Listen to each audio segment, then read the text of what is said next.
The sky was gray that Christmas morning, like an unfinished painting. John, 74 years old, sat at the edge of his old armchair by the window, looking out at the world without really seeing it. The cup of coffee in his hands had gone cold, but he didn't even notice. Outside, the wind gently made the trees sway, and the snow fell as if it were covering everything in silence. The house was empty, and the silence wasn't the comfortable kind. It was a heavy, suffocating silence that seemed to cling to the walls, reminding John that once again, he was alone this Christmas. 10 years. 10 long years since Eleanor, his wife, had passed. Since then, Christmases were just another date on the calendar, marked by rushed visits from his children, who brought generic gifts and forced smiles before returning to their busy lives. This year, not even that. Just a text message wishing him Merry Christmas. He sighed, getting up with difficulty. The wooden floor creaked under his steps as he grabbed his coat and scarf. Staying inside was worse. The walls seemed full of echoes of memories he'd rather forget. Eleanor laughing as she hung the stockings by the fireplace. The kids running to open presents. The kitchen filled with the smell of gingerbread cookies. All of that now felt as distant as a dream. When he opened the door, the cold air hit him like a shock. The world outside was white, clean, as if the snow had erased everything. He began walking through the empty streets of the village. The twinkling lights in the windows of the houses were a cruel reminder that somewhere, families were together, laughing, celebrating. A lump formed in his throat, but he kept walking, eyes fixed on the ground. Then something caught his attention, a faint glow, almost hidden, among the trees lining the park. He stopped, frowning. What could it be? For a moment, he considered ignoring it, but something urged him to approach. As he got closer, he saw it was a box. Small, but carefully wrapped in golden paper that gleamed in the weak light of the day. A perfect red ribbon wrapped around it, and attached to it was a card. John's heart began to beat faster, but he didn't quite know why. With trembling fingers, he crouched down to pick up the gift. The cold snow soaked his hands, but he hardly noticed. The card, delicately attached, had a handwritten message. For those who've forgotten that Christmas still holds miracles. The words hit him like thunder. He looked around, trying to see if anyone was nearby. Nothing. The park was as empty as the streets. Who would have left this? Who was it for? But something about that message seemed to speak directly to him, as if someone knew exactly how he felt. John held the box against his chest, unable to move for a moment. He thought about opening it right there, but hesitated. What if it was something that brought back a pain he couldn't face? An avalanche of memories from a time he knew he could never get back? Suddenly, the sound of a distant bell echoed, interrupting his thoughts. He closed his eyes for a moment, letting the sound surround him. It was a familiar sound, from a Christmas long ago, when he and Eleanor would gather with the kids to sing around the tree. With his vision blurred by unexpected tears, he took a deep breath and began walking back home. The gift was still unopened, but something inside him, something he didn't even know still existed, seemed to have been awakened. At that moment, he didn't know what was inside the box, but he knew that, for the first time in a long time, he needed to find out. The house seemed to freeze around John as he closed the door behind him. The sound of the latch echoed through the silent room, so loud it made him stop for a moment. Outside, at least, there was the wind and the muffled sound of the distant church bells. In here, the silence felt heavier. He looked at the gift in his hands, such a small object, yet it seemed to carry an impossible weight. He walked to the living room, his eyes sweeping over the furniture that hadn't changed in decades. Everything was exactly as Eleanor had left it. Her armchair, which he'd never had the courage to sit in again. The curtains she had sewn, now faded with time. Even the smell of the house seemed to have a shadow of her presence, a mix of lavender and something indefinable but comforting. John stopped next to the table, where a forgotten vase sat. He carefully placed the box down, as if it were something fragile, almost sacred. He stood there for a long time, staring at it, arms crossed and heart racing. "Why me?" he murmured to himself, his hoarse voice breaking the silence. The card still attached to the ribbon seemed to mock him with its words. For those who've forgotten that Christmas still holds miracles. Miracles. He shook his head, a bitter smile forming on his lips. Miracles were for others. Happy families, children running around the tree, laughter echoing through the walls. Not for him. He sank into the chair next to the table, running his hands over his face. The words on the card echoed in his mind, persistent, unsettling. Something about that message stirred him, as if it had been written by someone who knew him deeply. Suddenly, the weight of the years pressed down on him. He looked around the room, his eyes scanning every corner filled with history. There was the sofa where Eleanor used to sit to sew, the embroidered cushions still in the same place. Beside it, the side table with a photo frame. He couldn't even remember the last time he'd looked at that picture. It was Christmas 1983, the year the kids got bikes. Eleanor was laughing, holding a plate full of freshly baked cookies. He closed his eyes for a moment, feeling his throat tighten. The memories were like ghosts, always present, but he did everything he could to avoid them. Not because they were bad, but because they were too good to hurt. He opened his eyes and looked back at the gift. Who would have done this? He asked aloud, though he knew there would be no answer. Maybe it was a mistake. Maybe someone had left it there by accident. But then why did he feel, with such certainty, that it was meant for him? What if? The question arose in his mind like a whisper, so subtle he almost didn't recognize it. But as soon as he heard it, it was impossible to ignore. What if this gift was something important? Something he needed, even if he didn't know it? He took a deep breath, his hands trembling slightly. Part of him wanted to open the box immediately, but another part hesitated, as if the simple act of tearing off the wrapping paper could open a portal to something he wasn't ready to face. Miracles. He almost laughed again, but the sound died in his throat, because, deep down, something inside him wanted to believe it was possible. He had spent years ignoring Christmas, pretending it was just another day on the calendar. But what if he was wrong? What if Christmas still had something to offer? Something that could fill the emptiness he had felt since Eleanor passed? John rubbed his face with his hands, trying to push the thoughts away. But it was too late. The question had rooted itself in his mind, taking over every empty space he had carefully protected. Do you believe there's still something good for you this Christmas? It was as if the box itself was asking this question, each word dancing in his mind with a painful clarity. It wasn't just about the gift. It was about him, his life, his decision to pull away, to give up. He had never really asked himself that before.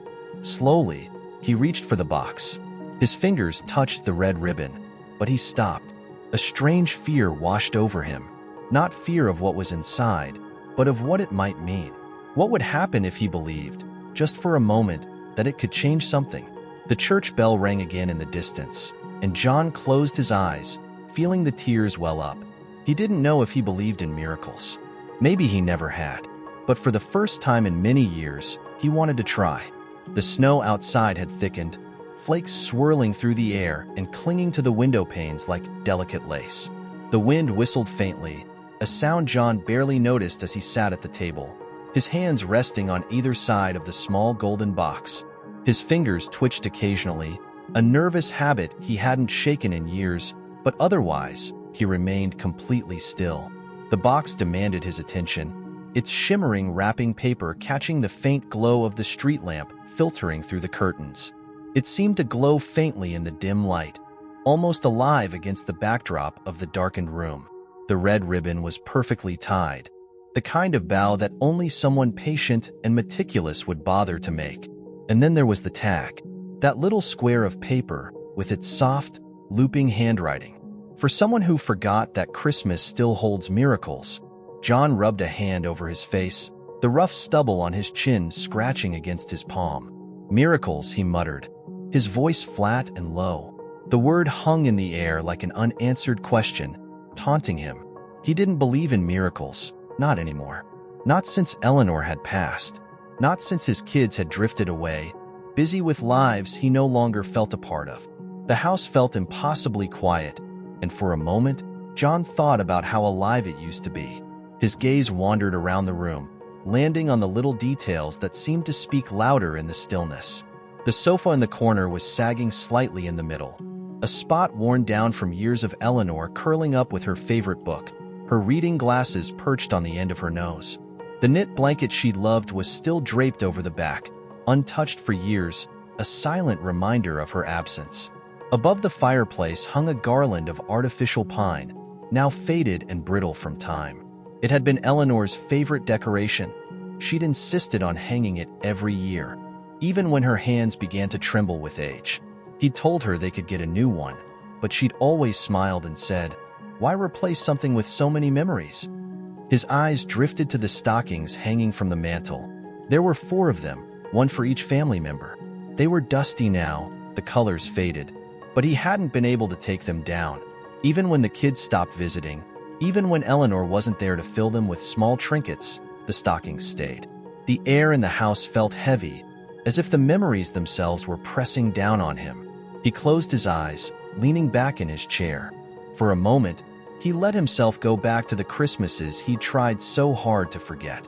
The sounds came first, Eleanor's laugh, light and musical, as she sang along to carols on the radio. The thud of little feet on the floor as their children rushed down the stairs, their eyes wide with wonder at the presents beneath the tree. The hum of conversation as the family gathered around the dinner table, the smell of roasted turkey filling the house. And Eleanor, always Eleanor. She'd be in the kitchen, her apron dusted with flour as she baked her famous sugar cookies. She'd bring him the first batch, still warm from the oven, and he'd always pretend to be surprised when she said, "Careful, John, they're hot." A sharp pang of longing twisted in his chest, pulling him out of the memory. He opened his eyes quickly, as if by doing so, he could push the past back where it belonged. But the ache lingered, heavy and unavoidable. His gaze fell back to the box.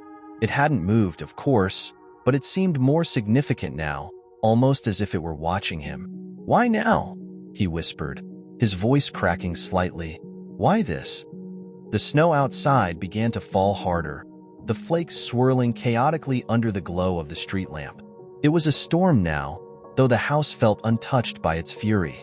Inside, everything was still, save for the soft tick of the old clock on the wall. John's hand hovered over the box, trembling slightly. He didn't touch it, not yet. It wasn't the box itself that scared him. It was what it represented. For years, he'd lived in the shadow of the past, content to let the days blur together. The idea of hope, of feeling something other than this dull, aching loneliness, was almost too much to bear. What if the box held something that reminded him of what he'd lost? What if it made him hope for something he could never have again? But then, what if it didn't? That thought whispered through his mind, persistent and quiet. What if the box held something unexpected? Something that could make him feel anything at all? The question was louder now, impossible to ignore.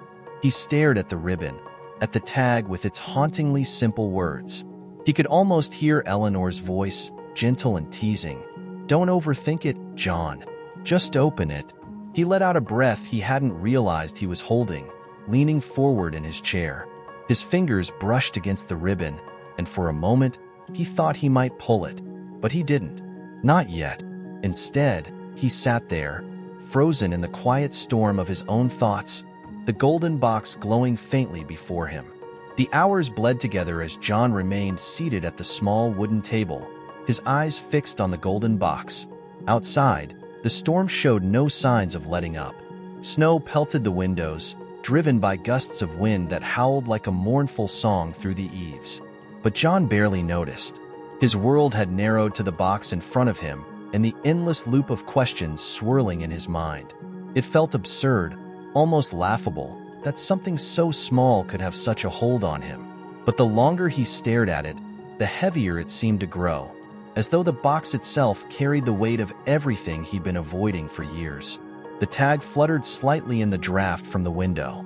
For someone who forgot that Christmas still holds miracles, the words cut through him like a whisper in the dark, quiet but impossible to ignore. "It's not for me," he said out loud, his voice sharp in the stillness.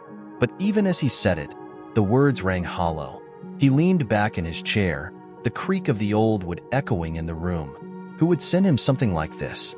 No one, that's who. His children were busy with their own lives, too consumed with work and their own families to bother with him. They'd stopped trying years ago, after he'd pushed them away one too many times. Neighbors? He doubted any of them even knew his name. "It's just a mistake," he muttered, though the thought didn't bring him the comfort he'd hoped it would. The box seemed to glow faintly in the dim light of the room, its golden wrapping paper catching the flickering reflection of the street lamp outside. It wasn't the kind of gift you'd leave for just anyone. It was deliberate, thoughtful, and that's what scared him the most. John's eyes drifted around the room, searching for answers in the familiar, worn surroundings. The house hadn't changed in decades. Eleanor had seen to that. Her touch was still everywhere, even though she'd been gone for so long. The faded wallpaper she'd chosen, the garland still hanging over the fireplace, brittle and dry now, but untouched since she'd hung it, and the stockings on the mantel, drooping and dusty. They were all reminders of a time when the house had been alive, when the air had been filled with laughter, music, and the smell of fresh-baked cookies. He thought about the last time he'd opened a gift. It was Eleanor, of course. She'd always been the one to make Christmas special, even when money was tight. He could almost see her standing by the tree, holding a small package wrapped in red and green paper. "Open it, John," she'd say, smiling with that look she always gave him, as if she already knew how much he'd love it. The memory came so vividly it nearly brought him to tears. He could still feel the weight of the wool scarf she'd knitted him, the warmth of her laughter as he tried it on. That had been years ago, but it felt like another lifetime. Since she'd passed, there had been no more gifts, no more thoughtful gestures. The world had gone quiet, cold, and he'd told himself that was fine. He didn't need any of it. But now, staring at the golden box, doubt crept into his mind like a shadow. Maybe he hadn't been as fine as he thought. Maybe he'd built these walls around himself not to protect him, but to keep everyone else out. He folded his arms, leaning back in the chair and letting out a long sigh. He didn't like where his thoughts were leading him. It was easier to assume the box was nothing, that it wasn't meant for him, that it didn't mean anything at all. But what if it did? That question hung in the air, refusing to let go. What if the box was exactly what it seemed to be? What if someone somewhere had thought of him? The idea scared him more than he wanted to admit, because if someone had, it meant he'd have to face something he'd buried for years. The possibility that he wasn't as invisible as he'd made himself believe. John's gaze returned to the box. His hand moved toward it, almost unconsciously, but stopped just short of touching the ribbon. He let out a sharp breath, shaking his head. "Don't be ridiculous," he muttered. But the words didn't carry any weight. He was scared, plain and simple. Scared of what the box might hold. Scared of what it might mean. What if it brought back memories he couldn't handle? What if it reminded him of everything he'd lost? And then there was the other fear. The one he didn't want to admit even to himself. What if it was empty? What if he opened the box and there was nothing inside? The thought hit him like a punch to the gut. It wasn't just about the box anymore. It was about everything. The years of loneliness, the quiet acceptance that this was all life had left for him. If the box was empty, it would confirm what he'd feared all along. That hope was a cruel illusion. The storm outside had quieted now, the snow falling softly against the window. The house felt impossibly still, as though the world itself was holding its breath, waiting for him to make a choice. John clasped his hands tightly in his lap, his knuckles white. He stared at the box, his heart pounding in his chest. What if it wasn't empty? The thought came unbidden, gentle but insistent. What if, just this once, he allowed himself to believe in something? What if he took the risk, no matter how small, to hope? His fingers twitched, reaching toward the ribbon again. He stopped, letting his hand fall back into his lap. Not yet. The room seemed darker now, the shadows stretching longer as the snow outside reflected the dim glow of the street lamp. The golden box sat there, unchanged, but to John, it felt like it was waiting for something. So was he. John's fingers hovered over the ribbon again, trembling as if the golden box held something fragile, not in its contents, but in what it could unleash within him. The room felt colder now, even though the old radiator in the corner hissed faintly, sending uneven warmth into the air. The storm outside had settled into a steady rhythm of snow, muffling the world beyond the window. Yet inside, John's thoughts churned like a tempest. He stared at the box, its golden wrapping catching the faint glow of the overhead light. The red ribbon seemed impossibly vivid, a splash of color in the muted tones of his life. The words on the tag echoed in his mind. For someone who forgot that Christmas still holds miracles. Forgot? He shook his head bitterly. No, forgetting wasn't the right word. You couldn't forget something you lived with every day, like a phantom limb reminding you of what used to be. It had been 10 years since Eleanor passed, but her absence was a wound that never truly healed. Every corner of this house still whispered her name, her presence lingering like the faint scent of lavender she used to wear. He could still see her in the smallest details. The chipped mug she refused to throw away because it was perfectly good, the knit blanket on the couch that she'd always draped over her lap during snowy evenings, the old recipe cards tucked in the drawer of the kitchen she'd ruled with effortless grace. The memories came unbidden, pulling him back to that last Christmas. He didn't want to think about it, but they unfolded anyway, vivid and sharp. It had been a rare year when everyone was home. The kids, their spouses, the grandchildren. The house had been bursting with noise and energy. Eleanor was in her element, bustling around the kitchen with her apron tied tightly around her waist. She hummed Christmas carols under her breath as she baked her famous sugar cookies, her movements swift but deliberate, as though the recipe was imprinted in her soul. "John," she called over her shoulder, catching him pacing in the doorway. "Sit down. The kids are fine. I've got everything under control." And she did. She always did. That night, after the chaos had died down and the house was finally quiet, they'd sat together by the fire. The stockings were full, the tree lights twinkled, and the faint smell of cinnamon lingered in the air. Eleanor leaned against him, her head resting on his shoulder, the warmth of her presence as familiar as his own heartbeat. "Another perfect Christmas," she murmured, her voice soft and content. He'd kissed the top of her head, his lips brushing against her hair. "Thanks to you," he'd replied. If he'd known it would be the last one, maybe he would have held her tighter. Maybe he would have stayed awake longer, memorizing the way her hand fit perfectly into his. Instead, he'd gone to bed, thinking there'd be 1,000 more nights just like that one. But there weren't. She was gone by spring, and the house turned cold and empty in her absence. In the beginning, John tried to keep the traditions alive. He pulled the garland from the storage box in the attic, stringing it along the mantel like she always had. He baked the sugar cookies, using her recipe, though they never turned out quite right. He even put up the tree, the one they'd bought together when they first moved into this house. But it wasn't the same. Every decoration, every smell, every sound only served as a reminder of what was missing. The weight of her absence was suffocating, and eventually, he couldn't bear it anymore. The garland stayed up, brittle and dry, but untouched for years. The stockings remained on the mantel, dusty and drooping, a relic of a time when the house had been alive with laughter.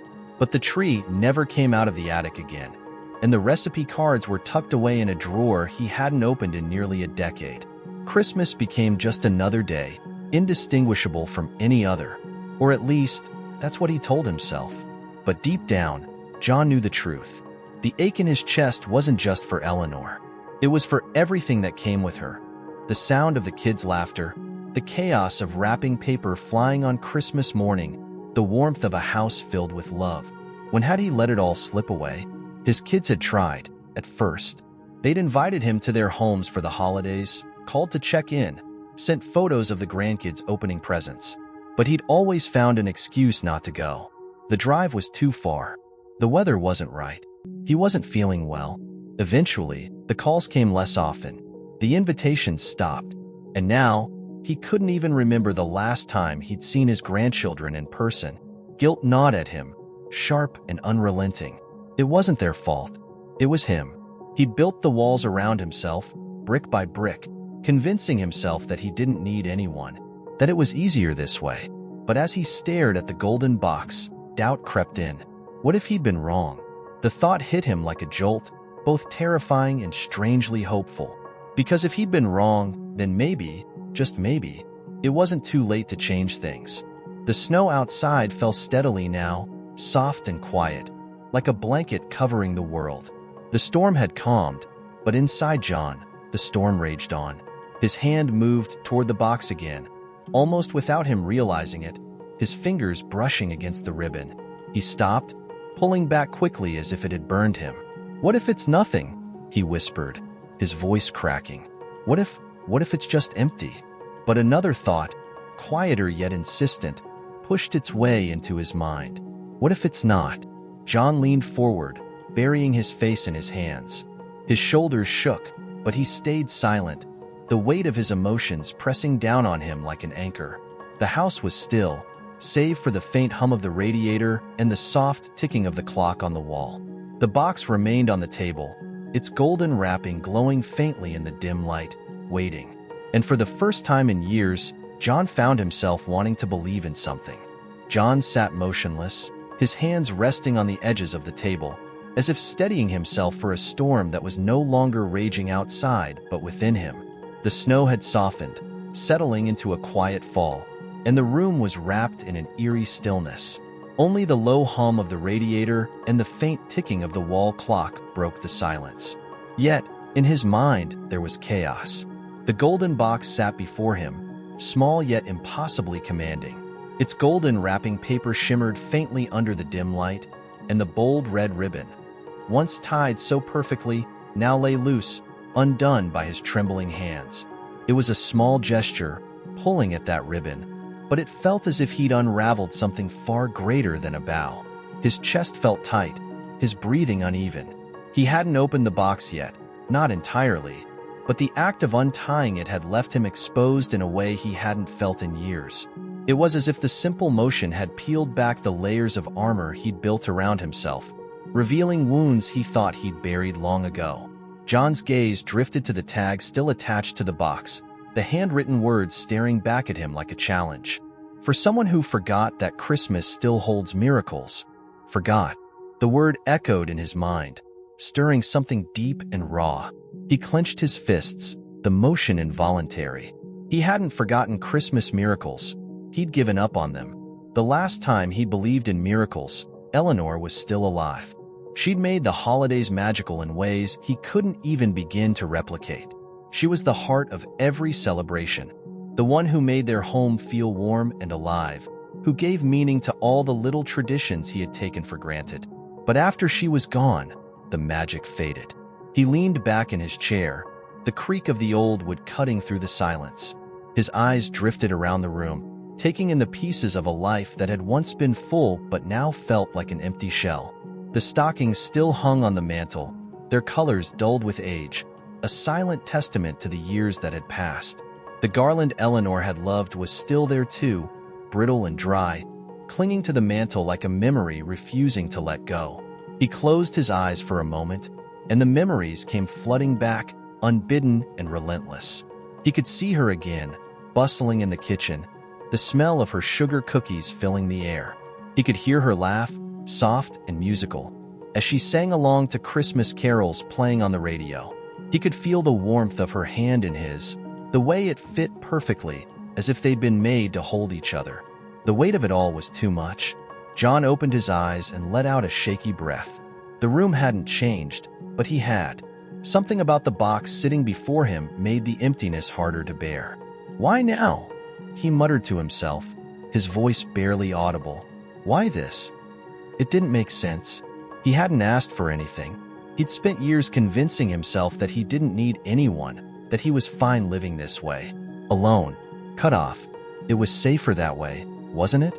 No one to disappoint, no one to lose. But now, the box was here, with its glowing promise of miracles and its quiet defiance of everything he'd told himself.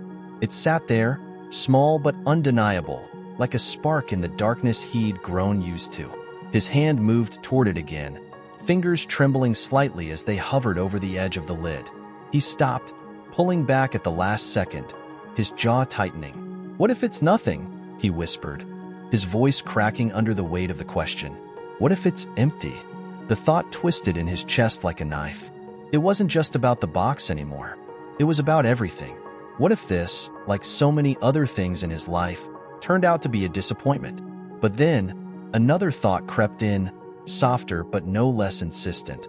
What if it's something? The possibility hung in the air, tantalizing and terrifying all at once. For so long, he'd refused to hope. Hope was dangerous, a fragile thing that could shatter under the weight of reality. But now, sitting here with this mysterious box in front of him, he felt the stirrings of something he hadn't allowed himself to feel in years. His heart pounded in his chest, loud and insistent, as if urging him forward. Slowly, almost reluctantly, he reached for the box again. His fingers brushed against the edge, and he froze, the cool touch of the paper grounding him. In his mind, he could hear Eleanor's voice, warm and teasing. "Go on, John. What's the worst that could happen?" He swallowed hard, his throat tight with emotion. How long had it been since he'd allowed himself to imagine her voice, to feel her presence, even in the smallest of ways? The snow outside continued to fall, each flake a tiny miracle in its own right. The world was quiet, waiting, as if holding its breath along with him. John let out a long, shaky sigh. He didn't know if he believed in miracles anymore. But maybe, just maybe, it was time to try. With trembling hands, he lifted the lid. The motion was slow, deliberate, as though he was afraid of what he might find. The paper crinkled softly as the lid came free, revealing the contents inside. John's breath hitched as he peered into the box. For a moment, he just stared, his mind struggling to process what he was seeing.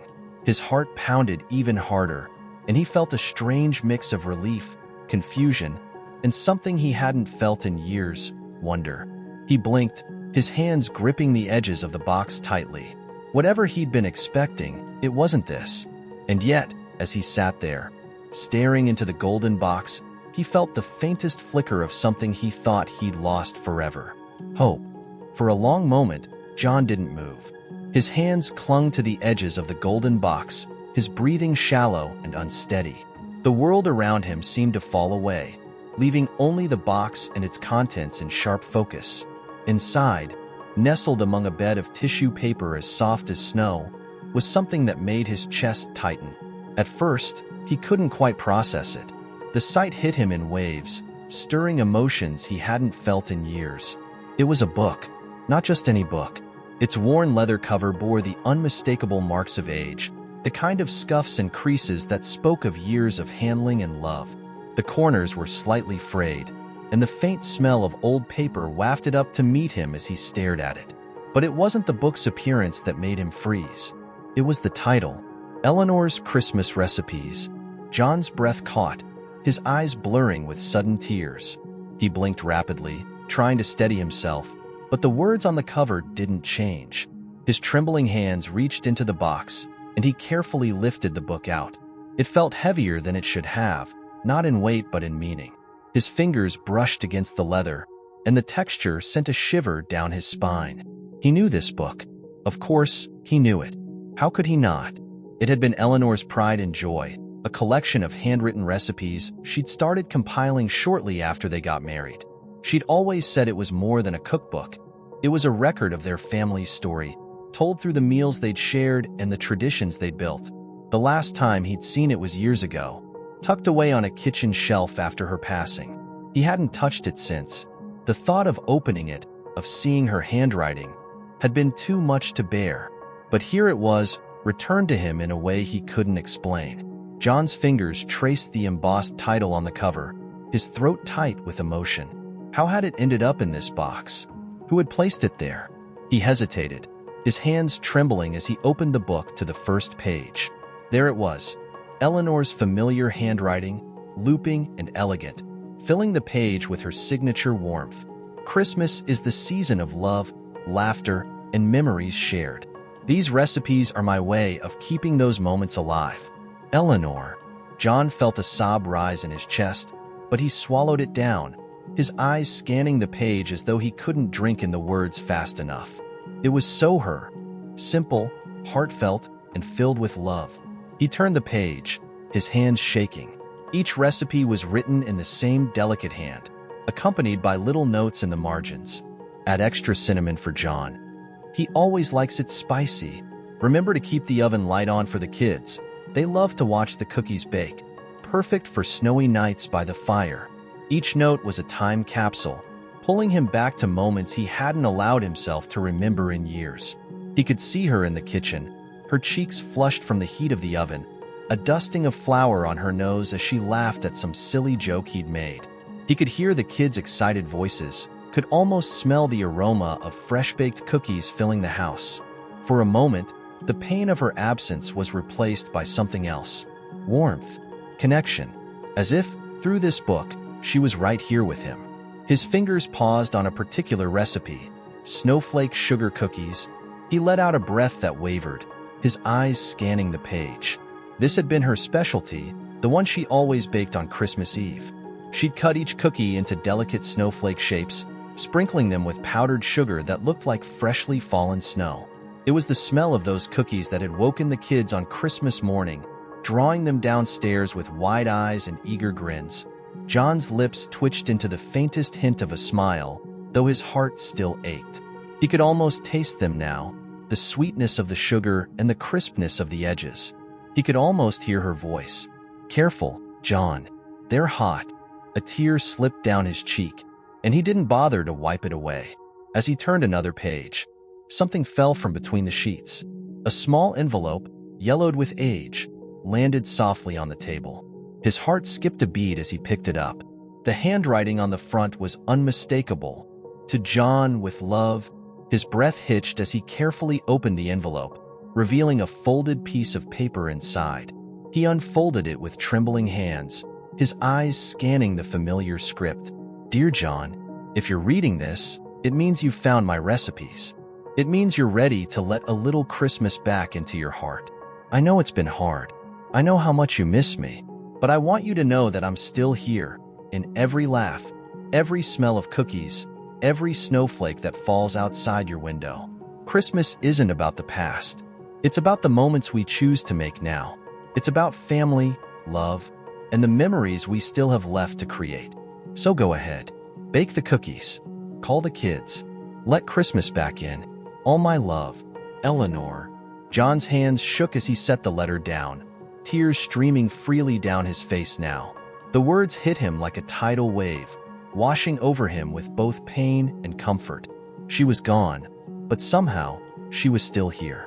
He looked back at the book, the pages filled with her love, her warmth, her hope. Slowly, he closed it, holding it against his chest as if it were a piece of her. For the first time in a long, long time, he let himself cry, not just tears of sorrow, but tears of something else, something he hadn't felt in years. Hope. John remained at the table long after the tears had stopped, the cookbook clutched tightly to his chest. His mind swirled with thoughts and emotions that he couldn't yet untangle. The letter from Eleanor lay in front of him, the words seared into his heart. Bake the cookies. Call the kids. Let Christmas back in. The instructions were simple, yet they carried a weight that left him frozen in place. Could he really do it? Could he take that first step and let a little bit of Christmas back into his life after all these years? He stared at the cookbook, his fingers brushing over the leather cover. The memory of Eleanor's hands holding this very book filled his mind, her voice echoing softly. She'd always been so gentle, so sure. She had a way of making even the simplest things feel extraordinary. The thought brought a faint smile to his face, though it was tinged with sadness. She was gone, but she'd left this for him. A piece of her, a guide to help him find his way back to something he'd thought he'd lost forever. John set the cookbook down carefully, smoothing the loose ribbon before opening it once more. His eyes landed on the recipe for snowflake sugar cookies, and he felt his heart clench. These had been her signature. Every Christmas Eve, the kitchen would come alive with the smell of sugar and vanilla as Eleanor carefully rolled out the dough, her hands moving with practiced ease. She'd sing softly as she worked, the sound mingling with the laughter of the children decorating cookies at the table. It had been years since John had smelled that scent, heard those sounds. The kitchen had been cold and quiet for so long, its surfaces untouched by flour and rolling pins. But now, he found himself standing. The motion was almost instinctive, like something deep inside him had taken over. He walked into the kitchen, his steps slow and deliberate, his eyes scanning the space as if seeing it for the first time in years. The countertops were bare, save for a few stray papers and a dusty coffee maker. The rolling pin sat in a drawer he hadn't opened in a decade. The mixing bowls were stacked neatly in the cupboard, untouched since Eleanor had used them last. John opened the cupboard, his fingers hesitating before pulling out one of the bowls. It was heavy in his hands, the smooth ceramic cool to the touch. A small smile tugged at the corner of his lips as he noticed the faint crack along the edge. A crack Eleanor had always said gave it character. He set the bowl on the counter, then moved to the drawer where the rolling pin was tucked away. His hands felt steadier now as he retrieved it, along with a set of measuring cups and spoons that were still exactly where Eleanor had left them. The cookbook lay open on the table, its pages glowing softly under the overhead light. John walked back to it, his eyes scanning the familiar instructions. Preheat oven to 350 degrees Fahrenheit. Combine flour, sugar, baking powder. The words were like a melody he hadn't heard in years, stirring something inside him that he couldn't quite name. John's gaze shifted to the fridge, then to the pantry. Did he even have the ingredients? He couldn't remember the last time he'd bought flour or sugar, let alone vanilla extract. He pulled open the pantry door, his eyes scanning the shelves. A half-empty bag of sugar sat on the top shelf, along with a small bottle of vanilla that had likely expired years ago. Flour was there too, tucked behind a box of cereal. It wasn't much, but it was enough. John carried the ingredients to the counter, setting them down beside the bowl. His hands moved slowly, almost reverently, as he measured out the flour, the sugar, the baking powder. The motions felt foreign yet familiar, like rediscovering an old song he used to know by heart. As he worked, the kitchen began to change. The silence felt less oppressive, replaced by the soft sound of spoons clinking against bowls, the rhythmic tapping of the rolling pin on the counter. For the first time in years, the space felt alive. The dough came together under his hands, its texture bringing back memories of Eleanor's gentle guidance. "Don't overmix it, John," she'd say with a laugh. "You want it to be tender, not tough." He chuckled softly at the memory, his shoulders relaxing as he rolled out the dough. The scent of vanilla filled the air, faint but unmistakable, and it was like a spark igniting in the room. John reached for the cookie cutters, pulling out the set Eleanor had always used. The snowflake-shaped cutter felt cool and familiar in his hand, and he pressed it into the dough, lifting the delicate shape onto a baking sheet.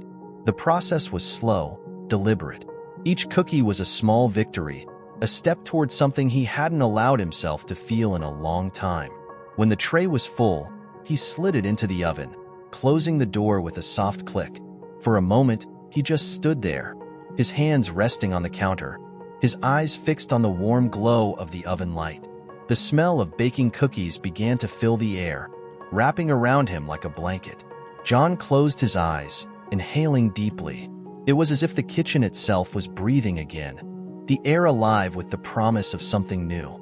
The timer ticked away on the stove, each passing second a reminder that time didn't have to stand still. As the cookies baked, John glanced back at the cookbook. Eleanor's words echoed in his mind, steady and clear. "Bake the cookies. Call the kids. Let Christmas back in. One step at a time," he thought. One step at a time. The aroma of baking cookies filled the kitchen, spilling into the hallway and wrapping itself around John like a forgotten embrace. The smell was almost overwhelming, not because of its strength, but because of what it represented. It wasn't just cookies. It was Christmas mornings long past. It was Eleanor's laugh, the chatter of children, and the warm glow of family. John stood by the oven, staring through the small glass window as the snowflake-shaped cookies slowly turned golden. The soft hum of the oven was the only sound in the house, but it no longer felt like silence. It felt like something was stirring, breaking through the quiet that had settled over his life for so many years. He glanced back at the cookbook lying open on the table. Eleanor's handwriting stared up at him, a steady presence that felt both comforting and bittersweet. "Bake the cookies. Call the kids. Let Christmas back in." The timer on the stove beeped, breaking his thoughts. John reached for a dish towel, wrapping it around his hand as he opened the oven door. A wave of warm air washed over him, carrying with it the scent of sugar and vanilla. His heart quickened as he carefully pulled the tray out and set it on the counter. The cookies were perfect. Each snowflake was delicately shaped, the edges crisp but not burnt, the tops a soft golden brown. For a moment, John just stared at them, his hands resting on the counter. He could hardly believe he'd done it. A faint smile tugged at his lips, and he let out a quiet laugh. "Not bad for an old man," he murmured to himself. He reached for a small sieve, scooping a bit of powdered sugar into it. As he tapped the side, a fine dusting of white fell over the cookies, giving them the appearance of freshly fallen snow. Eleanor would have been proud. The thought brought a lump to his throat, but it wasn't as heavy as before. The ache was still there, but it was softer now, mixed with a warmth he hadn't felt in years. He stood back, looking at the tray of cookies.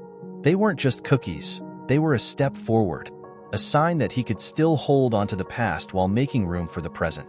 But Eleanor's letter had asked for more than baking. John's eyes drifted to the phone sitting on the counter. It was an old model, its screen dim and slightly scratched, but it still worked.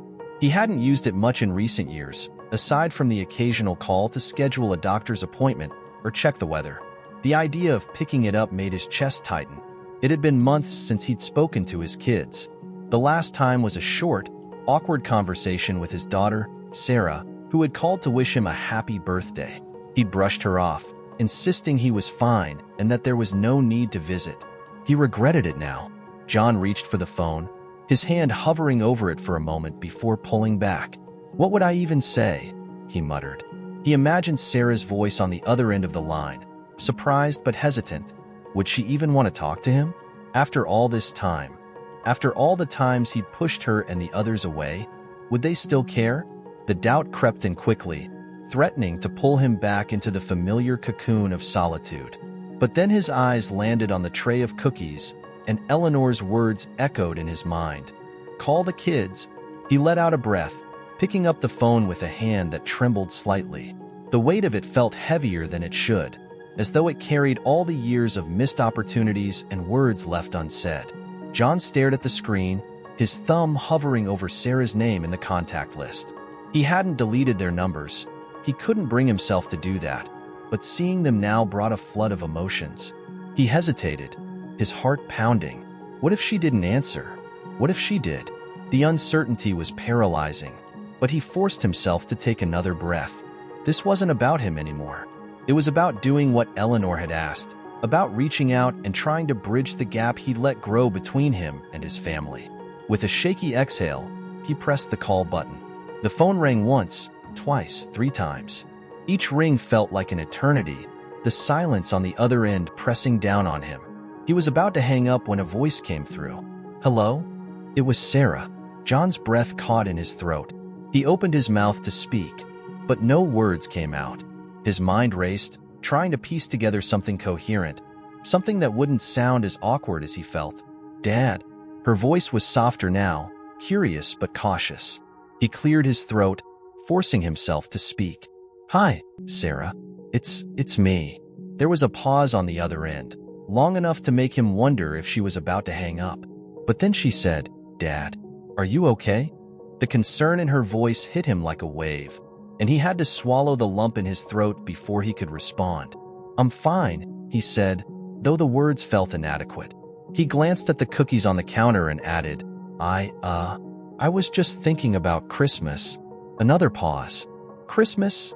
she repeated, her tone tinged with surprise. "Yeah," John said, his voice steadier now. I was wondering if you and the kids might like to come over. Maybe tomorrow. I made some cookies." The silence on the other end was deafening. He could feel his palms growing sweaty as he waited for her response, his heart pounding in his chest. Finally, Sarah spoke, her voice softer than before. "You made cookies?" He let out a small, nervous laugh. "Yeah, snowflake cookies. Your mom's recipe." There was another pause, but this time it felt different, lighter. "I think the kids would like that," Sarah said, her voice warm now. "We'd like that." John closed his eyes, relief washing over him. He nodded, even though she couldn't see it. "Okay, tomorrow then." "Tomorrow," she echoed. As the call ended, John set the phone down on the counter, his hands still trembling. The weight in his chest didn't feel as heavy anymore. He looked at the cookies, then at the letter from Eleanor. Bake the cookies. Call the kids. Let Christmas back in. For the first time in years, it felt like Christmas.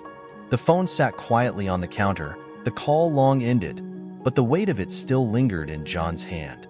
His mind replayed Sarah's voice over and over, that hint of warmth and surprise when she said, "We'd like that."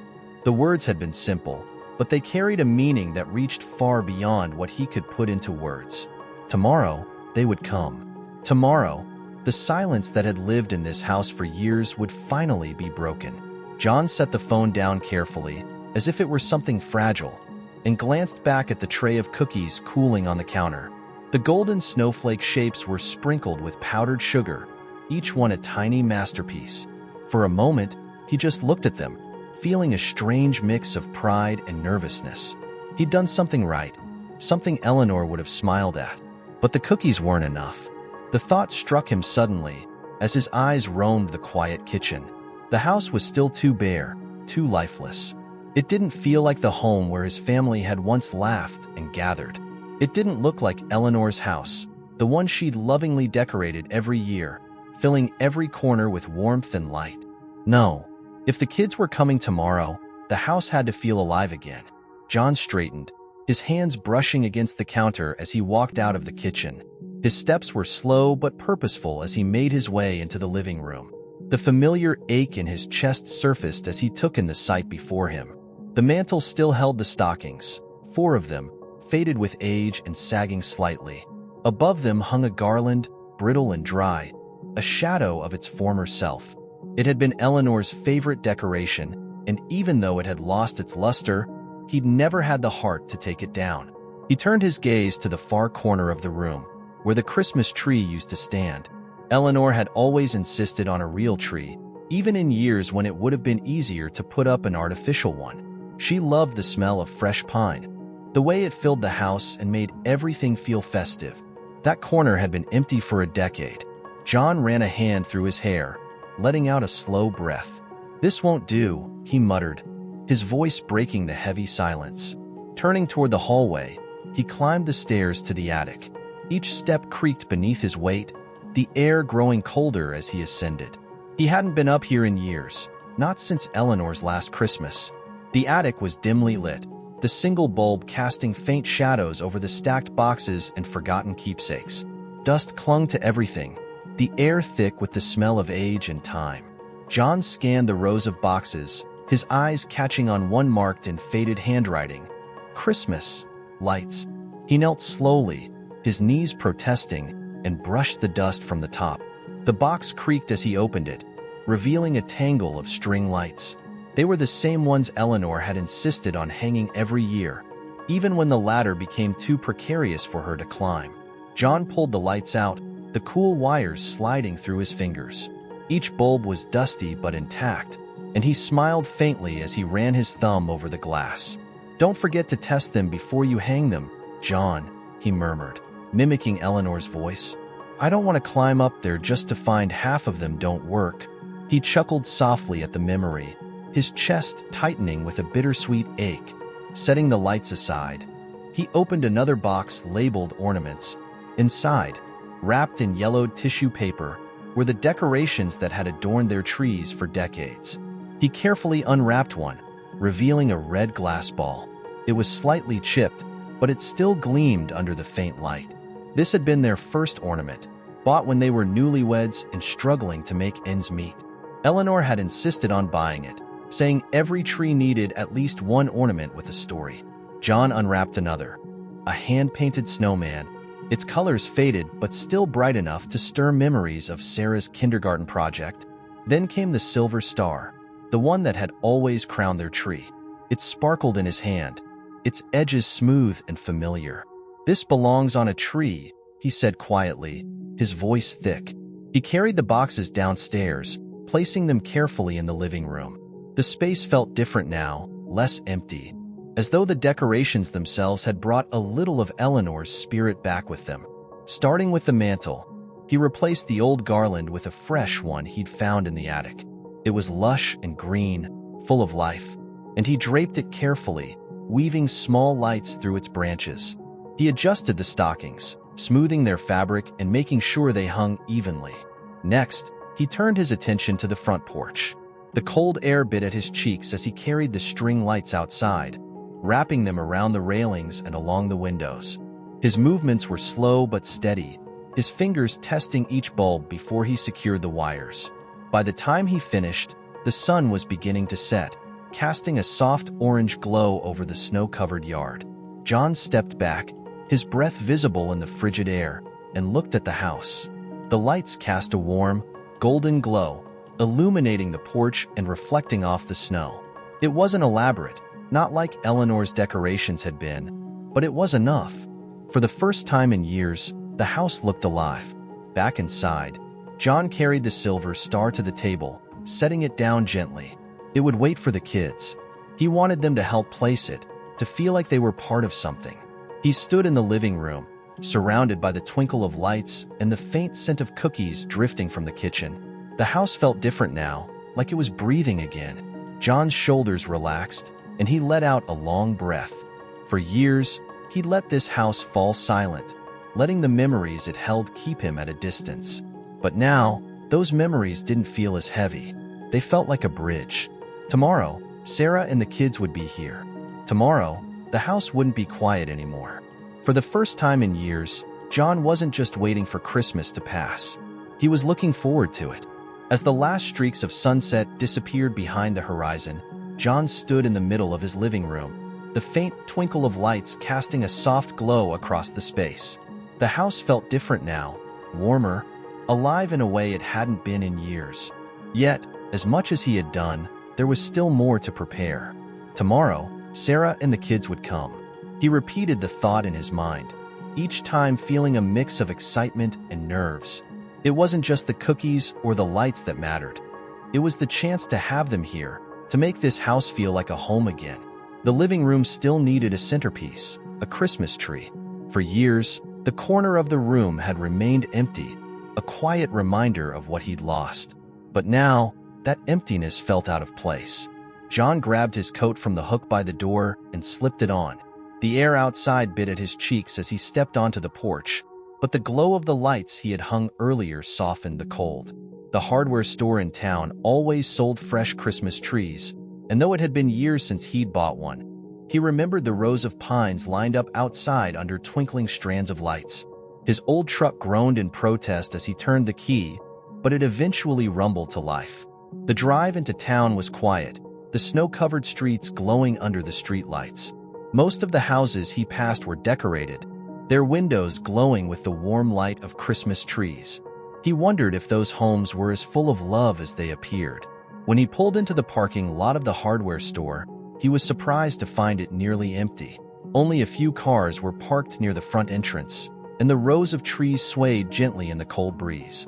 John stepped out of the truck, his boots crunching against the snow as he walked toward the lot. The scent of pine hit him immediately, sharp and fresh, and it brought a rush of memories he hadn't expected.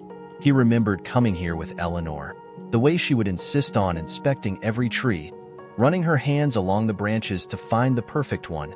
"It has to have personality," she'd say with a laugh, her cheeks rosy from the cold. John let out a breath, his chest tightening at the memory. He wandered through the rows, his hands brushing against the cold needles. Most of the trees were small, their branches thin and sparse, but he didn't mind. It didn't have to be perfect. Finally, he found one. A medium-sized pine with slightly uneven branches, but a fullness that reminded him of the trees they used to pick together. It felt right. A young man working at the lot approached him, his breath visible in the cold air. "Need help loading it up?" John nodded, his voice quiet. "Yeah, that'd be great." The worker tied the tree securely to the roof of John's truck, and as John climbed back into the driver's seat, he glanced up at it through the windshield. For the first time in years, the sight of a Christmas tree didn't feel like a reminder of what was missing.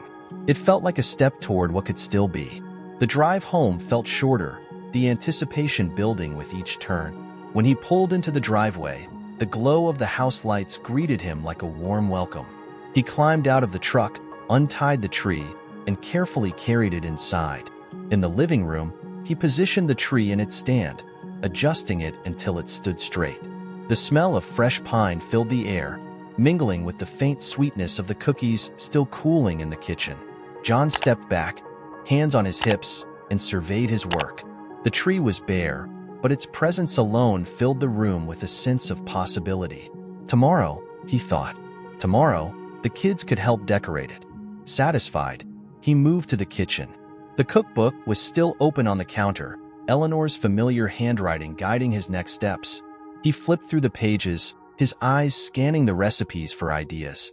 It wasn't just cookies he needed. If the kids were coming, they'd expect something more, something special. He decided on her classic hot cocoa, a recipe she had perfected over the years. He could already hear her voice in his mind. The secret is a pinch of cinnamon. It makes all the difference. John gathered the ingredients, his hands moving with a confidence that surprised him.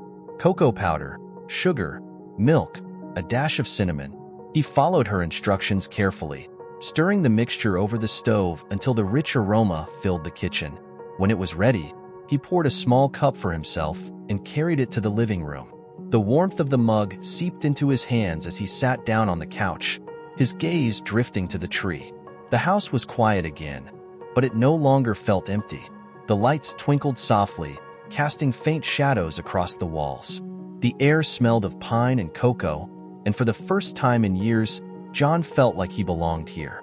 He sipped the cocoa slowly, letting the warmth spread through him.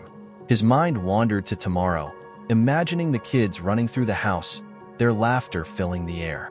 He pictured Sarah's smile, the way her eyes would light up when she saw the decorations. And in the corner of his mind, he could see Eleanor, watching from the edge of the room, her expression soft and proud. "I hope I'm doing this right," he whispered, his voice barely audible. The silver star sat on the table beside him, catching the light from the tree. It would wait for tomorrow, for the moment when they could all place it together. As he finished his cocoa, John leaned back, letting out a long breath. The nervousness in his chest had eased, replaced by a quiet sense of peace. Tomorrow was coming, and for the first time in years, he felt ready. The first light of dawn stretched softly across the living room, bathing the space in hues of gold and pink. The Christmas lights twinkled faintly in the early morning glow, their gentle illumination making the house feel warm, alive, and ready. John stirred on the couch, the throw blanket slipping off his shoulder. For a brief moment, as he blinked at the glowing tree in the corner, he felt a pang of disorientation. Then, the memories of the night before settled over him like a comfortable weight. The cookies, the decorations, the silver star waiting on the table. Everything came back, and with it, a flicker of nervous anticipation. He sat up slowly, rubbing his hands over his face. The smell of pine lingered in the air, mingled faintly with the remnants of last night's cocoa. Today was the day. For years, Christmas mornings had been just like any other day. He'd barely acknowledged the holiday, letting it pass quietly while the world outside celebrated. But this morning was different. There was an energy in the air, a sense of movement and purpose that made him feel restless. He stood, rolling his shoulders to ease the stiffness from a night on the couch. The clock on the wall read 6:15 a.m., early enough to give him plenty of time to prepare before Sarah and the kids arrived. The kitchen greeted him with the soft glow of morning light filtering through the curtains. The cookbook lay open on the counter, Eleanor's handwriting as steady and familiar as ever. John traced his fingers lightly over the page, his eyes settling on a recipe he hadn't seen in years. Holiday pancakes. A memory surfaced, clear and vivid. Eleanor standing at the stove, flipping pancakes with a practiced hand, while Sarah and Billy sat at the table, watching eagerly. She had always added chocolate chips to the batter, knowing the kids would erupt in cheers when they saw the melted sweetness inside. John smiled faintly, the warmth of the memory settling in his chest. Pancakes, he muttered to himself. That's a start. He moved with purpose, pulling ingredients from the cupboards and fridge. Flour, sugar, milk, eggs. It felt strange to see these things lined up on his counter after so many years of neglecting the kitchen. As he whisked the batter, he added a generous handful of chocolate chips, remembering Eleanor's advice: the more, the better. You can never have too much chocolate at Christmas. The first pancake sizzled in the pan, the scent of butter filling the air. John worked slowly but methodically, flipping each pancake with care until they were stacked neatly on a plate. He placed the plate in the warm oven to keep them ready, pausing for a moment to survey the kitchen. His eyes drifted to the table. For years, it had been a table for one, empty save for a coffee mug or a newspaper. But not today. John opened a cabinet above the sink, pulling out Eleanor's favorite holiday tablecloth. It was bright red with embroidered snowflakes along the edges, a piece she had lovingly cared for year after year. He unfolded it slowly, smoothing it over the table until it lay perfectly flat. Next, he retrieved the Christmas dishes from another cabinet. The set had been a wedding gift, used only for special occasions. He hadn't touched them since Eleanor passed, but today felt like the right time. The plates, with their delicate holly pattern, still gleamed as he placed them carefully on the table. When the table was fully set, complete with silverware and glasses, John stepped back to admire his work. The room was beginning to feel whole, as though each small effort was breathing life back into the space. The tree in the corner caught his eye next. Its bare branches stood tall and proud, waiting for the final touch. Beside it sat the box of ornaments he'd brought down from the attic. John knelt by the box, pulling back the tissue paper to reveal the treasures inside. Each ornament held a story, a piece of the past that felt as tangible as the glass and metal in his hands. He lifted the red glass ball, its surface gleaming despite the faint chip on one side. It had been the first ornament he and Eleanor had bought together, a symbol of their first Christmas as husband and wife. Next came the hand-painted snowman, its cheerful grin slightly smudged. Sarah had made it in kindergarten, proudly presenting it to them as though it were the finest work of art in the world. Then there was the tiny wooden train, Billy's favorite. He used to insist on hanging it himself, carefully placing it on the lowest branch where he could reach. John hung each ornament slowly, his hands steady despite the emotions swirling inside him. The memories came with each one, but for the first time, they didn't feel heavy. They felt like an invitation to move forward. When he reached the silver star, he paused. It had always been the final touch, the crown of their tree. He held it in his hands for a long moment, its surface cool and smooth. "Not yet," he murmured, setting it gently on the table. That was a moment meant to be shared. The doorbell rang, pulling him from his thoughts. He glanced at the clock. It was still early, far too early for Sarah and the kids. Curious, he walked to the door, his heart quickening slightly. When he opened it, the cold morning air rushed in, carrying the scent of snow. Standing on the porch was Emma, his neighbor from 2 doors down. She held a small plate covered with foil, her cheeks red from the chill. "Good morning, Mr. Anderson," she said, her voice bright and warm. "Morning, Emma," John replied, his voice gruff but kind. "What brings you here?" "I saw the lights last night," she said, glancing past him into the house. "It's nice to see them again. I just wanted to drop this off." She held out the plate. John hesitated before taking it, his fingers brushing against the foil. "What's this?" "Gingerbread cookies," she said with a smile. "I thought you might like some company for breakfast." For a moment, John was at a loss for words. He hadn't expected anyone to notice the lights, let alone reach out. "Thank you," he said finally, his voice softer. "Would you like to come in?" Emma smiled, stepping into the warmth of the house. Her eyes lit up as she took in the decorations, the smell of pancakes and pine filling the air. "It feels like Christmas in here," she said softly. John nodded, a faint smile touching his lips. "Yeah," he said, "it does." As the morning passed, the house grew warmer and livelier with each small preparation. The smell of fresh pine mingled with the aroma of pancakes and cookies, creating a cozy atmosphere that felt like a warm embrace. John moved through the rooms with a sense of purpose, adjusting the garland on the mantel, straightening the chairs around the dining table, and checking the lights one last time to make sure everything was just right. By the time the clock struck noon, the house was ready. John stood in the living room, hands on his hips, surveying his work. The tree stood proudly in the corner, its ornaments glinting softly in the light. The table was set, the centerpiece a small vase of evergreen branches that he'd arranged himself. The silver star sat on a side table, waiting for its moment. And then, faintly at first, he heard it, the crunch of tires on snow. His chest tightened as he walked to the window, pulling back the curtain just enough to see outside. A familiar car was pulling into the driveway, and as the doors opened, he caught sight of Sarah stepping out, followed by her two kids, Emily and Jake. For a moment, he froze. He hadn't seen them in so long, and now, standing there watching them approach the house, he felt a surge of nerves he hadn't expected. What if this was awkward? What if they didn't feel the same sense of warmth and welcome he was trying so hard to create? But then Emily, the youngest, looked up at the house and gasped. Her eyes widened, and she pointed excitedly at the lights strung along the porch. "Mom, look at the lights." John's lips twitched into a faint smile. Maybe it would be okay.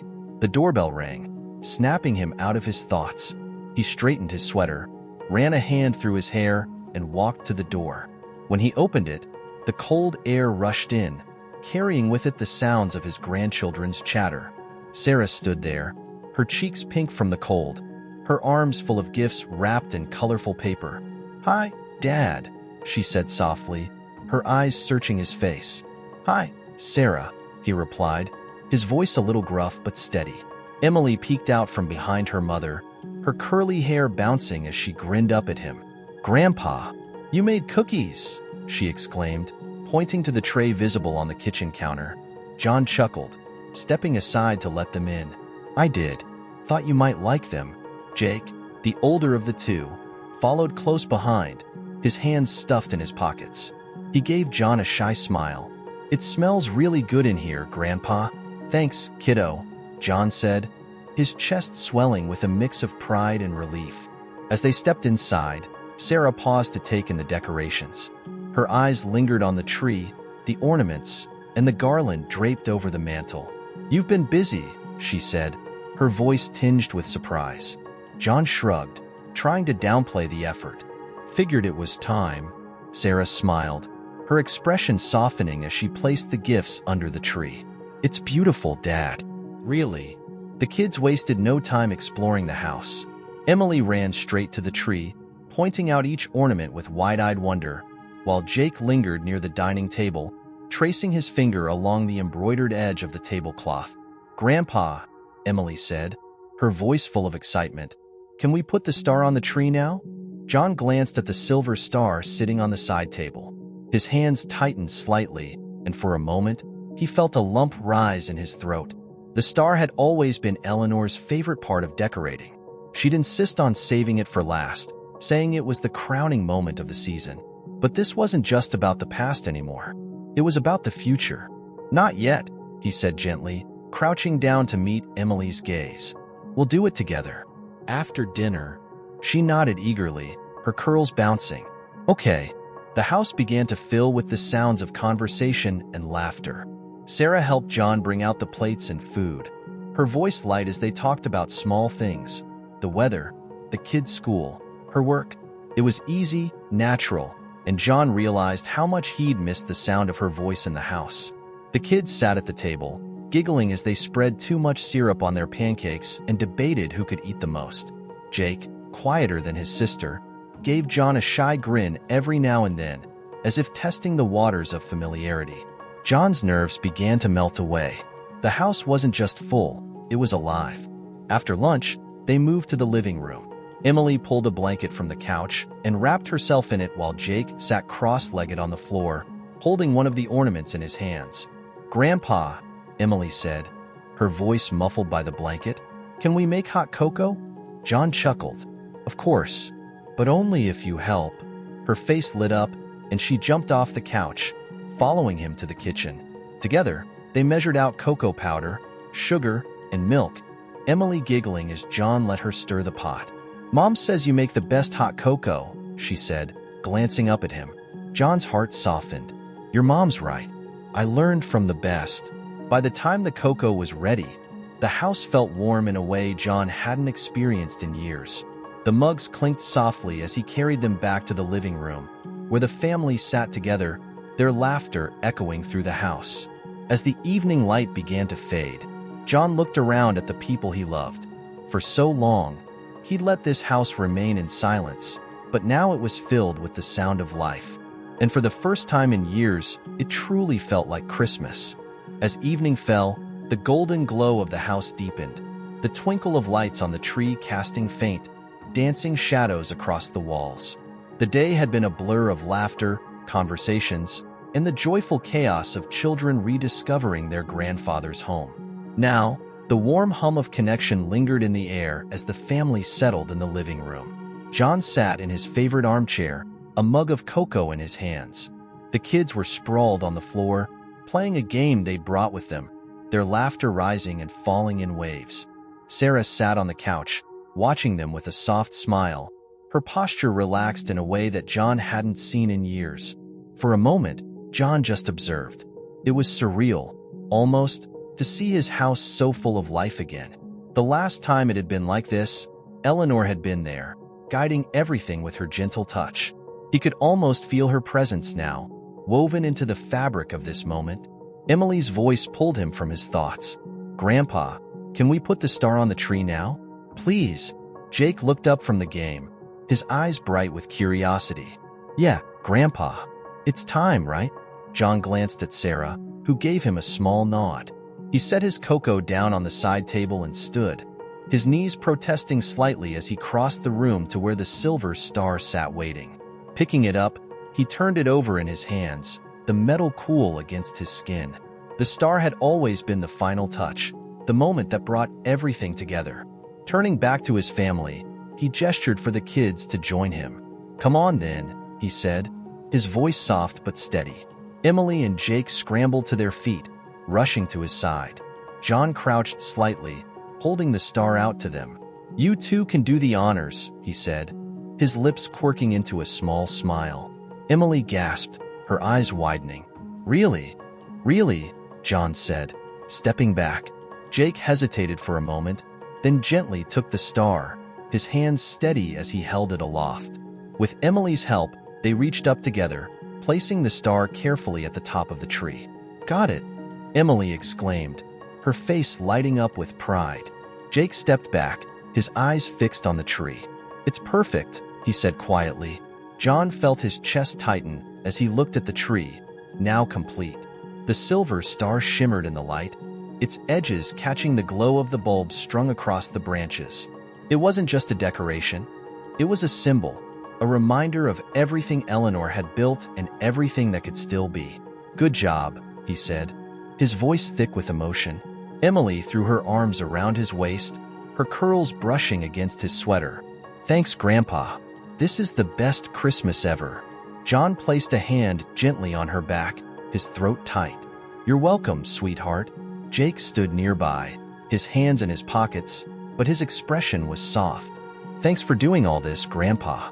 It means a lot." John nodded, his voice too thick to reply. As the kids returned to their game, Sarah joined him near the tree. She looked at him for a long moment, her eyes filled with a mixture of gratitude and something deeper. "This is amazing, Dad," she said quietly. "I didn't think I'd ever see you do something like this again." John looked at her, his hand brushing against the edge of the tree. "I didn't think I would either," he admitted. Sarah's gaze softened. "I know it's been hard, but I'm glad you're letting us in again." He nodded, his eyes misting as he looked back at the tree. "I've missed this. I've missed you." Her hand found his, squeezing it gently. "We've missed you too." For a while, they stood there together, the tree glowing softly beside them. The weight of the past still lingered, but it no longer felt unbearable. Instead, it felt like a part of the foundation they were rebuilding, piece by piece. Later that evening, the family gathered around the table for a simple dinner. The food wasn't elaborate: pancakes, cookies, and a pot of Eleanor's hot cocoa, but it was enough. The conversation flowed easily, punctuated by the kids' giggles and Sarah's laughter. At one point, Emily held up a cookie, the powdered sugar dusting her fingers. "Grandpa, did you make these?" John nodded, his smile faint but proud. I did. Your grandma's recipe. They're the best, Emily declared, taking a big bite. Jake nodded in agreement, his mouth full. Really good, Grandpa. John's heart swelled. I'll teach you how to make them one day, he said, his voice steady. After dinner, they gathered in the living room again. John pulled out an old photo album from the shelf, its leather cover worn from years of use. The kids crowded around him as he opened it, pointing excitedly at the pictures inside. Is that you, Grandpa?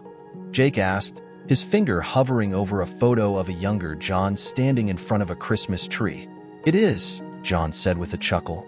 That was a long time ago. And Grandma? Emily asked, her voice soft. John's eyes lingered on a photo of Eleanor, her smile radiant as she held a tray of cookies. Yeah, he said quietly. That's her. The room grew quiet for a moment, the weight of her absence settling gently over them. But it wasn't a heavy silence. It was filled with love and memory, a reminder of everything she'd given them. Jake broke the silence, his voice curious. Grandpa, can we take a picture with the tree, like in the old photos? John smiled, his throat tightening again. Of course. Let's do that. Sarah fetched her phone, and they gathered in front of the tree. John stood in the middle, Emily and Jake on either side of him, and Sarah holding the camera. Say Merry Christmas, she called. Merry Christmas, they chorused, their voices bright. The flash lit up the room for a moment, capturing the glow of the tree, the warmth of the family, and the quiet joy that had begun to fill John's heart. As the evening deepened, the house grew quiet, settling into a peaceful rhythm. The crackling fire in the hearth was the only sound, its warmth radiating out to where Emily and Jake lay curled up on the living room floor. Their whispered giggles from earlier had faded into soft breaths, the rise and fall of their chests visible beneath the blankets they'd gathered. John sat in his armchair, a faint smile on his face as he watched his grandchildren sleep. Emily had insisted on being closest to the Christmas tree, her small hand resting near one of the lower branches, as though she were guarding it in her dreams. Jake, quieter and more reserved, had nestled near the fireplace, his face serene in the flickering light. On the couch, Sarah sat with her legs tucked beneath her, cradling a mug of cocoa. She looked relaxed, more at ease than John had seen her in years. She followed his gaze to the children and smiled softly. They're so happy, she murmured, her voice warm. John nodded, his throat tightening. It's been too long since I've seen them like this, he admitted. Sarah turned her head toward him, her expression thoughtful. They've missed you, you know. We all have. The words settled heavily between them, but they weren't accusatory. They carried a quiet longing, a reminder of the years that had slipped away. I know, John said, his voice low. He leaned forward, resting his elbows on his knees. I didn't know how to fix it. I thought maybe it was too late. It's not, Sarah said firmly. She set her mug down on the coffee table and reached over, placing her hand on his. It's not too late, Dad. Look around you. John followed her gaze, taking in the room. The glowing tree, the stockings hung neatly on the mantel, the faint smell of cookies still lingering in the air. His heart ached, but not with the sharp pain of loss he'd carried for so long. This ache was different, softer, filled with hope. You did this, Sarah continued, her voice gentle. You brought us back together. John looked at her, his eyes glistening. I couldn't have done it without her, he said, glancing toward the silver star atop the tree. Sarah followed his gaze and nodded. Mom would be proud. She'd love this. John's chest tightened at the thought of Eleanor, her laughter echoing faintly in his memory. For years, her absence had felt like a void too vast to cross. But tonight, surrounded by his family, he realized she was still here. In the tradition she'd started, in the love she'd poured into this home, in the memories they now shared. Emily stirred slightly, pulling the blanket tighter around herself, and the sight brought a smile to John's face. Grandpa, she mumbled sleepily, her voice barely audible. This was the best day ever. John leaned back in his chair, his heart swelling. It was a pretty good day, he said softly, even though she had already drifted back to sleep. Sarah stood, stretching her arms. "I think I'll head to bed," she said quietly, careful not to wake the kids. She picked up her mug and turned to him. "Thanks for today, Dad. For everything." John smiled at her, the warmth in his chest growing. "Good night, Sarah." She leaned down and gave his shoulder a gentle squeeze before disappearing down the hallway. Now alone, John leaned back in his chair, letting out a slow breath. The house was still, but it no longer felt empty. The quiet was different now. It was the quiet of contentment, of a home filled with love. His gaze drifted to the photos on the mantel. Eleanor's picture stood in the center, her smile as radiant as ever. Beside her was a photo of Sarah and Billy as children, their faces full of mischief and joy. John's eyes lingered on Eleanor's photo, and he felt the familiar ache of loss. But tonight, it wasn't overwhelming. It was accompanied by gratitude. Gratitude for everything she had given him, for the family she had built, for the traditions she had started. "You'd be proud of them, Eleanor," he murmured. "You'd be proud of us." He stood, his joints creaking as he moved toward the window. Outside, the snow was falling gently, each flake catching the faint glow of the streetlights. The yard was blanketed in white, pristine and untouched, as though the world itself had been renewed. He placed a hand on the cold glass, his breath fogging the window slightly. "Merry Christmas," he whispered, his voice barely audible. "And thank you." Turning back to the living room, he paused to take it all in. The tree glowed softly, its ornaments reflecting the light in tiny, colorful bursts. The stockings on the mantel hung neatly, each one a silent reminder of the family they represented. Emily and Jake lay peacefully by the fire, their small forms wrapped in warmth and comfort. John picked up the photo album from the coffee table and returned to his chair. The leather cover was worn, the edges frayed from years of handling, but the memories inside were as vivid as ever. He flipped through the pages slowly, his fingers tracing the edges of the photos. There was one of Eleanor baking cookies, her apron dusted with flour. Another showed Sarah and Billy playing in the snow, their faces red from the cold but glowing with happiness. As he reached the last page, he found a blank spot. It had always been there, a space meant for a new photo. John smiled faintly, his heart swelling. Tomorrow, they would take another picture. A new addition to the album, a new chapter in their story. For the first time in years, he felt ready for it. The fire crackled softly, the tree lights twinkled, and outside, the snow continued to fall. And as John closed the photo album and leaned back in his chair, he realized something he hadn't felt in a very long time. Peace. The first light of dawn crept through the curtains, casting a soft glow over the snow-covered yard. Inside the house, all was still. The warmth of the previous night lingered in the air, wrapping the rooms in a quiet, comforting embrace. John woke slowly, the faint sounds of the house stirring around him. He had fallen asleep in his armchair, a blanket draped over his legs and the photo album resting on the side table.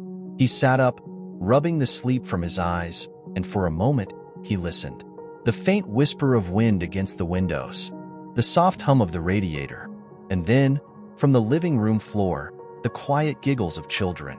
A smile spread across John's face as he stood and stretched.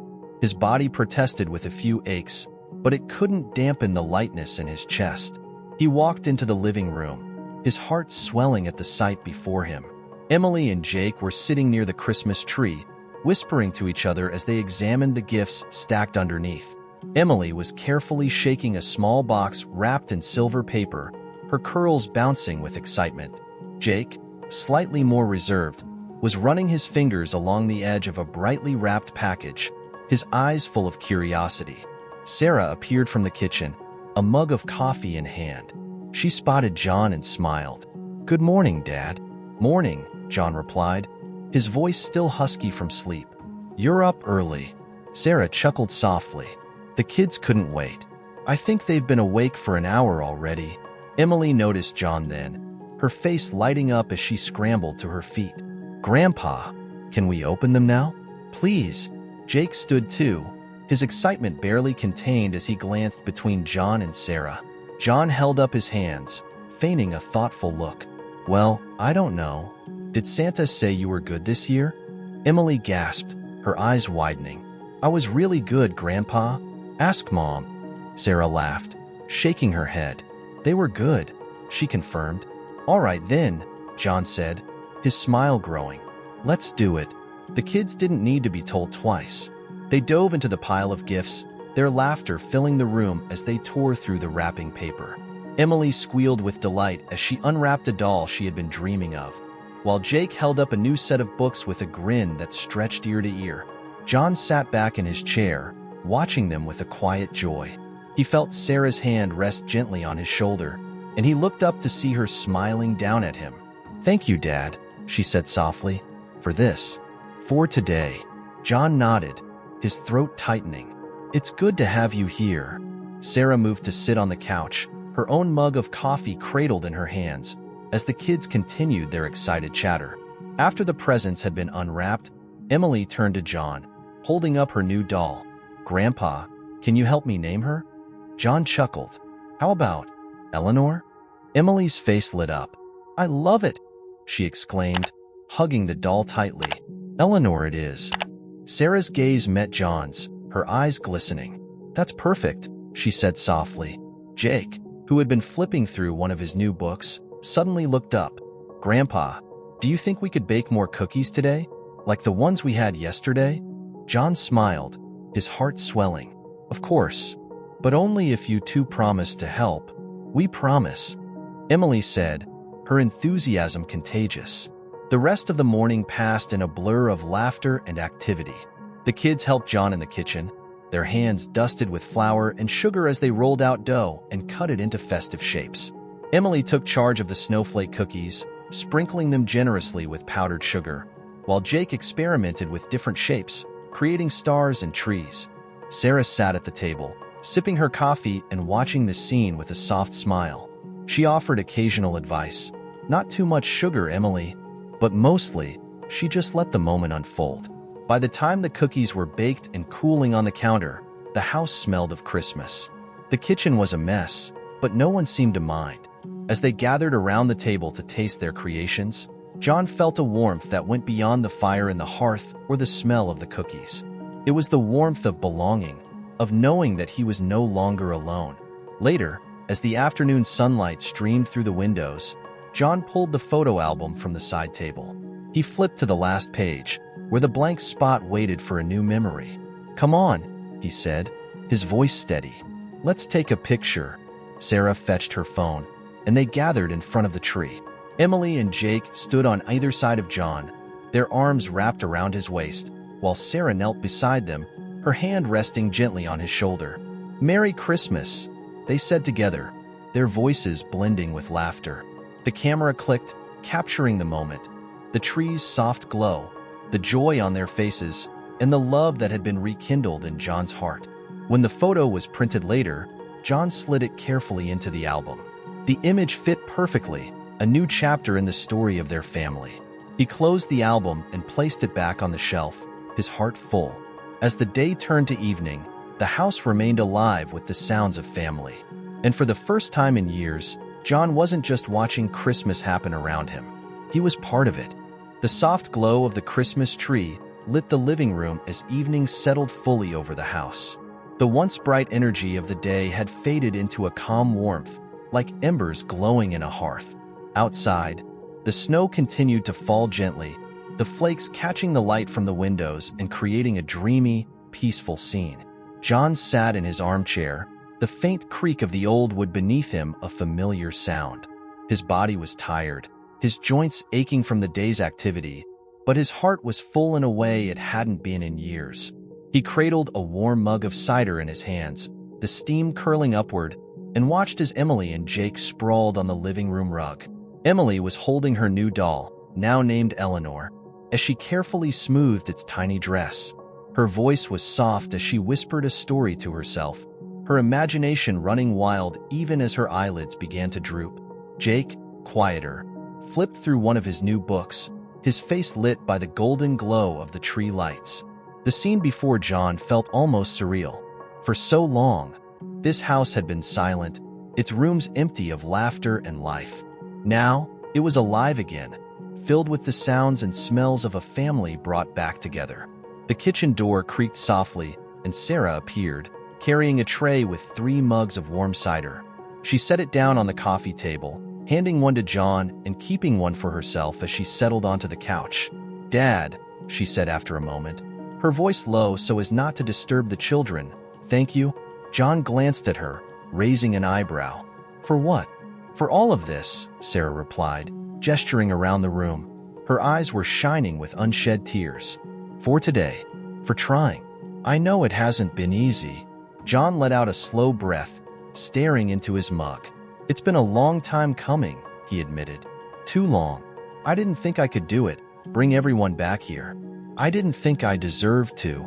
Sarah's brow furrowed, and she set her mug down on the table. Reaching over, she placed a hand gently on his arm.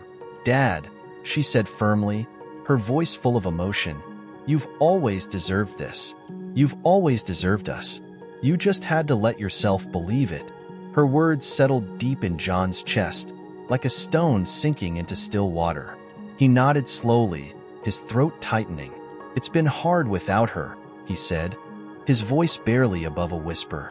Sarah squeezed his arm, her touch steady and reassuring. "I know. We've missed her too," she said. Her gaze softened as she looked at the tree, the silver star glinting faintly at the top. "But she's still here, Dad. In all of this. In everything you've done today." John followed her gaze, his eyes landing on the ornaments hanging from the branches. Each one held a story, a piece of the life he and Eleanor had built together. The red glass ball from their first Christmas, the hand-painted snowman Sarah had made as a child, the tiny train that had always been Billy's favorite. "You're right," John said after a long moment, his voice steadier now. "She is here, and I think she'd be happy with this." Sarah smiled, her own eyes glistening. "I know she would be." The two of them fell into a comfortable silence, sipping their cider as they watched the children. Emily had finally succumbed to sleep, her small form curled up on the rug, her doll clutched tightly in her arms. Jake was still awake but barely, his head leaning against the arm of the couch as his book lay forgotten in his lap. Sarah chuckled softly, nodding toward Jake. "Looks like it's bedtime for these two." John smiled. "Looks like it," he agreed, setting his mug down. Together, they moved quietly through the room, careful not to wake the children. Sarah lifted Emily gently, the little girl stirring only slightly before nestling her head against her mother's shoulder. John crouched by Jake, his knees protesting as he gently shook the boy's shoulder. "Come on, kiddo," he said softly. "Let's get you to bed." Jake blinked up at him sleepily, his face relaxing when he realized who it was. He nodded and allowed John to help him to his feet. They carried the children to the guest room, Sarah tucking Emily in first while John pulled the covers up over Jake. The room was small but warm, the faint glow of the hallway light spilling through the door. As they stood in the doorway, Sarah turned to John, her voice low. "I don't think I've ever seen them this happy." John nodded, his gaze lingering on the children's peaceful faces. "They're good kids," he said softly. "You've done a great job with them." Sarah smiled, a faint blush rising to her cheeks. "Thanks, Dad."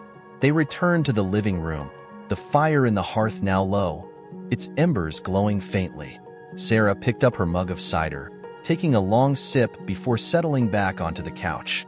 "You should get some rest too," John said, his voice kind but firm. Sarah shook her head, a wistful smile on her face. "I will, but not yet. I don't want this day to end." John understood the feeling. He walked over to the bookshelf and pulled down the family photo album, its leather cover worn and familiar. He opened it to the last page, where the photo they had taken earlier now rested in its place. "This day won't end," he said, holding up the album. "It's part of our story now." Sarah's smile widened, and she nodded. "You're right. Thank you, Dad." John sat back down, placing the album on the coffee table. The house was quiet again, but it wasn't the silence of loneliness. It was the silence of peace, of a home filled with love and memories. After a while, Sarah stood and kissed John on the cheek. "Good night, Dad," she said softly.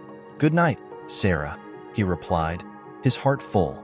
As she disappeared down the hallway, John leaned back in his chair, staring at the tree. The lights twinkled softly, their glow reflected in the glass ornaments. For the first time in years, he didn't feel the ache of what was missing. Instead, he felt the fullness of what he still had. His gaze drifted to Eleanor's photo on the mantel. Her smile seemed to shine brighter tonight, as if she were watching over everything, her presence woven into the very fabric of the day. John lifted his mug, his voice soft but steady. "Merry Christmas, Eleanor," he said. He sat there for a long time, the glow of the tree and the warmth of the fire wrapping around him like a blanket. Outside, the snow fell quietly, blanketing the world in peace. Inside, John finally felt it too. The morning light poured softly into the living room, its golden hue casting long shadows across the walls. The house was quiet, the kind of stillness that only comes after a day filled with joy and laughter. John stirred in his armchair, the remnants of sleep still clinging to him as he stretched and sat up. The tree stood in the corner, its lights now dimmed, but still catching the sunlight that streamed through the window. The stockings hung neatly from the mantel, their presence a reminder of the love that had been rekindled within these walls. John stood slowly, his joints stiff but his spirit lighter than it had been in years. He rubbed his hands together against the morning chill and moved toward the kitchen, intending to start the coffee. But as he passed the dining table, something unusual caught his eye. There, sitting squarely in the center of the table, was a small box wrapped in gold paper. A bright red ribbon tied it neatly, its ends curled with care. John froze, his brow furrowing as he stared at the box. He didn't remember seeing it the night before. In fact, he was certain it hadn't been there. His steps slowed as he approached the table, a strange mix of curiosity and trepidation settling in his chest. When he reached the box, he hesitated before picking it up. It was light, the gold paper smooth beneath his fingers. Dangling from the ribbon was a tag, and when John turned it over, his breath caught in his throat. It was Eleanor's handwriting. The elegant, looping script was unmistakable. His hands trembled slightly as he read the words written there. To John, Merry Christmas. Love always, Eleanor. The room seemed to hold its breath, the quiet deepening as John stared at the tag. A dozen thoughts raced through his mind. This couldn't be real. Eleanor had been gone for years. How could she have left this? How could it have appeared now, of all times? His heart pounded as he sank into a chair, the box still cradled in his hands. He ran his fingers over the tag again, his mind grappling with what he was seeing. Finally, he untied the ribbon, the bow falling away with a soft whisper. He carefully peeled back the paper, revealing a plain wooden box beneath. Its surface was smooth, the wood polished to a soft shine. John lifted the lid, his hands trembling, and inside he found a folded piece of paper resting on a bed of tissue. Beneath the tissue lay a small, leather-bound journal. He picked up the paper first, unfolding it slowly. The handwriting was unmistakable, and his chest tightened as he began to read. Asterisk, John, if you're reading this, it means you've finally let Christmas back into your heart. I knew you would. I know how much you've missed me, just as I've missed you. But I need you to remember something. Christmas isn't just about the past. It's about the present and the future, about the moments we choose to make with the people we love. This journal is for you, a place to write your own story. Fill it with new memories, new traditions, and all the joy I know you're capable of bringing to the world. Don't be afraid to love, John. You have so much to give. Merry Christmas, my love. Forever yours, Eleanor. Asterisk. The words blurred as tears filled John's eyes.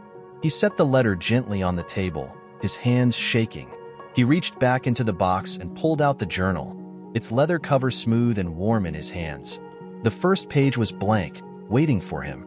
But as he turned the pages, he discovered small notes Eleanor had written, each one in her familiar handwriting. Write about the first time you taught Jake to fish. Describe the look on Emily's face when she bakes her first batch of cookies with you. Don't forget to include a chapter about Sarah's laughter. It's one of the most beautiful sounds in the world. John let out a shaky breath, his chest tight with emotion. It was as if Eleanor had left a piece of herself behind, guiding him, encouraging him to keep moving forward. The sound of soft footsteps broke through his thoughts. He looked up to see Emily standing in the doorway, her hair tousled from sleep and her doll clutched tightly in her arms. "Grandpa," she said, her voice small and sleepy. "What are you doing?" John quickly wiped his eyes and smiled at her. "Just opening a special present," he said. Emily's face lit up with curiosity. "From Santa?" "Something like that," John replied, his voice steadying. She padded across the room and climbed into his lap, her small hands reaching for the journal. "What is it?" "It's a gift," John said softly. He opened the journal to one of Eleanor's notes and held it so Emily could see. Her lips moved as she carefully sounded out the words. "Write about the first time you taught Jake to fish," she read aloud. Her eyes sparkled as she looked up at him. "Are you gonna write that, Grandpa?" John smiled, a deep warmth spreading through his chest. "I think I will," he said. Emily grinned, hugging her doll tightly. "Can I help you write about the cookies?" John chuckled, brushing a hand over her curls. "I'd like that," he said. The sunlight grew brighter, filling the room with a soft, golden light. The tree sparkled in the corner, its ornaments catching the glow, and for the first time in years, John felt like the house was complete. As Emily leaned against him, he picked up the pen tucked inside the journal and began to write. The first entry was simple, a description of the day before, the laughter, the cookies, the tree.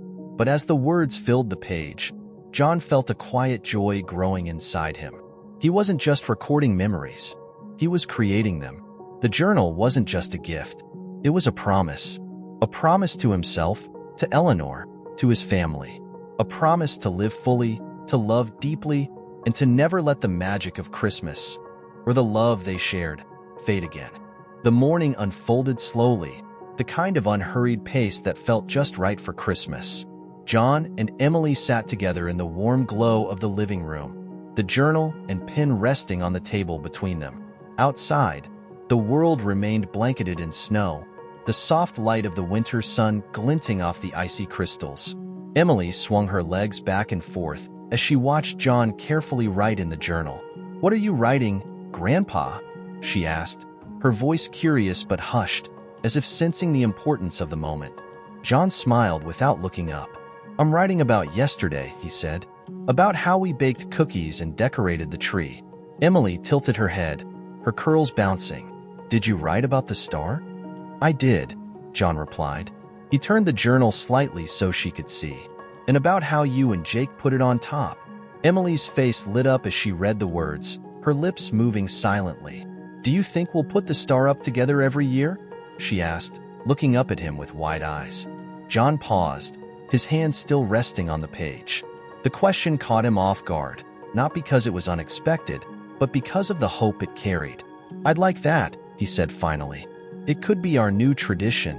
Emily grinned, satisfied with his answer. "A new tradition," she repeated, as if testing the words. "I like that."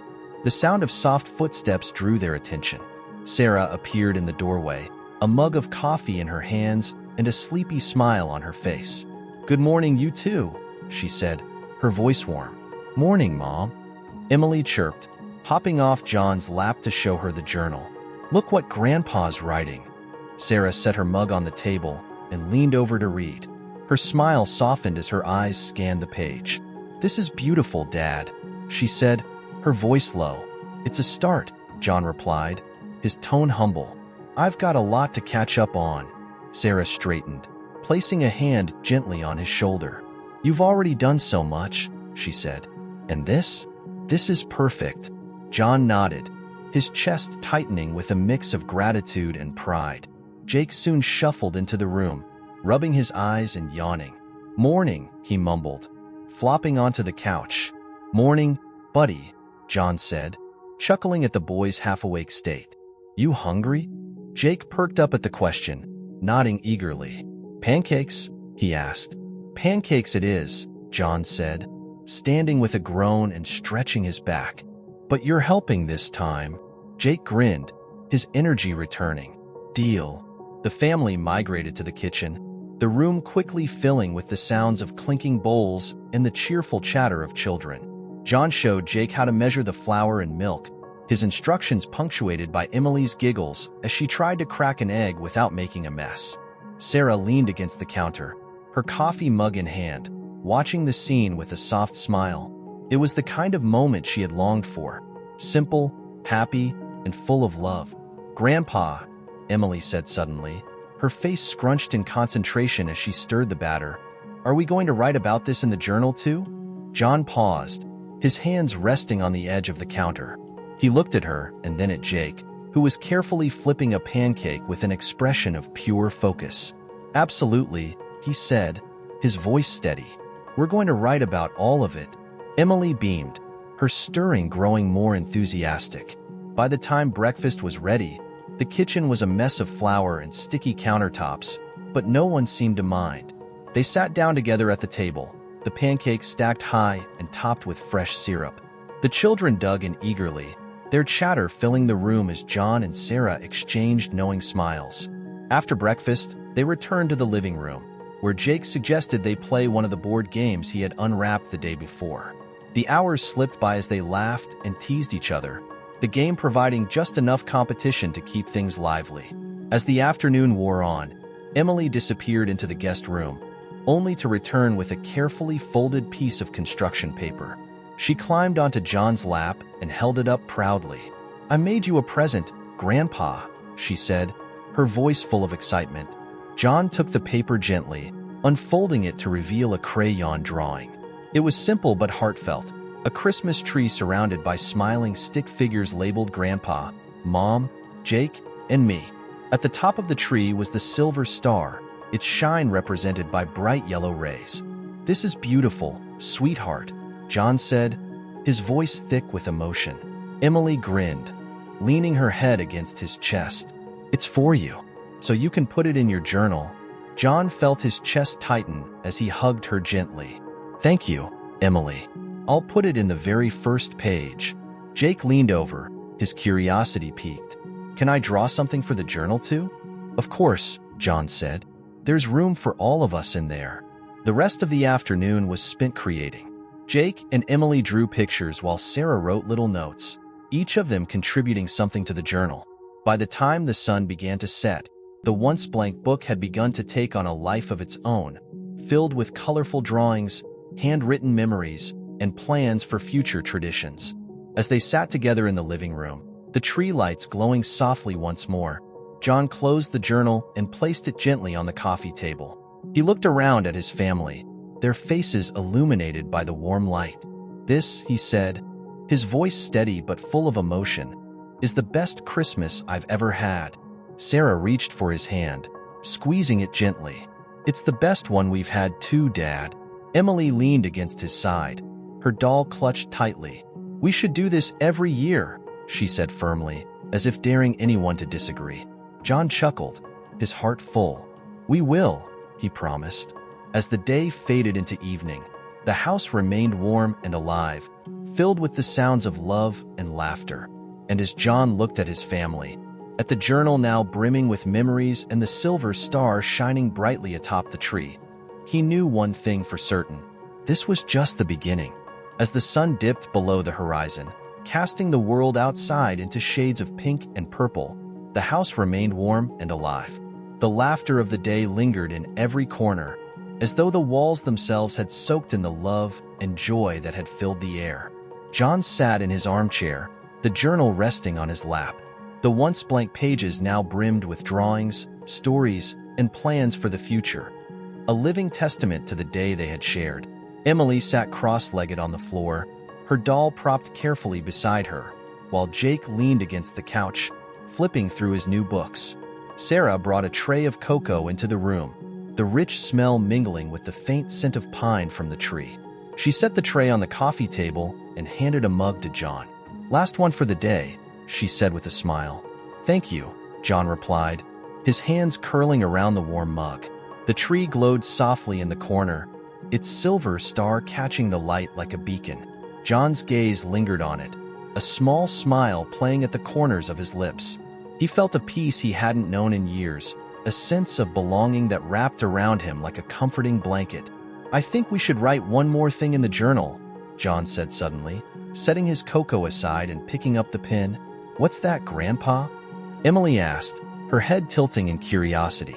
John flipped to the last filled page and added a new entry, speaking the words aloud as he wrote, "Today, we started something new.